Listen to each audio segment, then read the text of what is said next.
So the idea for my circuit is to kind of follow along his natural work sequence. So that's going to start with moving the tire from one spot to another, followed by pulling cutters, actually performing the cutting motion, and then being able to take the tire to the forming station.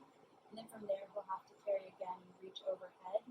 So with that, each exercise is going to not have a lot of reps, but if the goal is going to be to repeat the whole cycle a certain amount of times within an hour, so we're going to start with aiming to complete the cycle 15 times in an hour, so we can work up to a total of 23 to reach those productivity goals. So to start the sequence, we're going to start with moving this box, which is going to be approximately 20 pounds to start off with, from one waist height location to another waist height location to simulate him moving the tread from the conveyor belt to where he'll be cutting.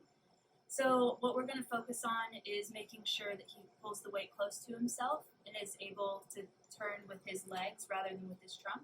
So what that'll look like, starting here, he'll grab the box, step close to his body, and then he's going to turn with his legs to another location and place the box. And ideally in the clinic, this would be about 15 feet apart that he's required to walk, even though in his job description it says 5 feet, because if he can do 15, he'll be able to do 5 feet.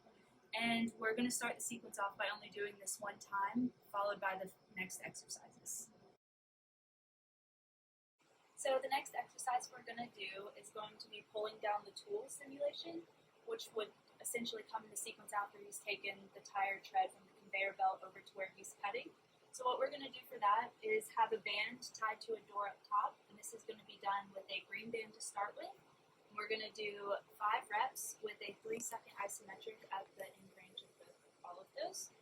So that'll look like this, where he stands with his back to a door, helping with postural alignment as well, bringing his shoulders back. He'll grab with his right hand, and he'll pull straight down and hold for 3 seconds, and then come back up. And that kind of simulates the tool being on the suspension, as he has to have force to pull down, but nothing to come back up. And that'll be done 5 times before we move on to the next part of the sequence. So the next exercise we're going to do after the pull downs would simulate him cutting. So we're going to use a simple 5-pound weight to perform scapular rows, and what that's going to do is help with scapular retraction as well, because that was weak. And so ideally performing it from waist height to also simulate the height of the conveyor belt that he'd be performing this at. You're just going to have it here, and you're going to make sure your back stays straight as you pull back, essentially using the cue to squeeze your scapula together, or your shoulder blades, I guess. And you're going to perform that 5 times before moving on to the next sequence. So the next part of his sequence that he would be performing would simulate picking up the tire from the ground to be able to move it to the final conveyor belt. So we're going to start with a 30-pound box that would be on the ground for a deadlift type scenario, because he needs to be able to in total lift at least 60 pounds from the ground to waist height. So with the 30 pounds on the ground, we're going to focus on making sure he keeps his back straight and bends with his legs. So when he comes up to the box, being as close as possible, bending and keeping the weight close to his body, and then going back down with the same mechanics. And we're going to do that 5 times, working up our weight each week until we can reach the 60 pounds. So to end the sequence, we're going to work on overhead reaching and placing the tire overhead for when he's stacking it from the conveyor belt to overhead. So for that, we're going to be simulating it with the box again, but now it's going to be 20 pounds because his overhead lifting requirements are 40. So we have 6 weeks to work up to that.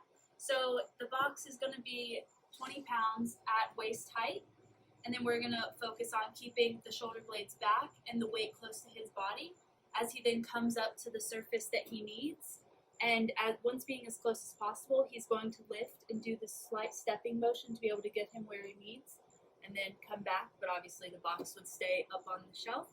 And we're going to do that 5 times to end the sequence, and then again, ideally, we're going to start to aim for the whole sequence to be done 15 times an hour for 1 hour during his work hardening program, with the goal of reaching up to 23 times an hour for productivity goals.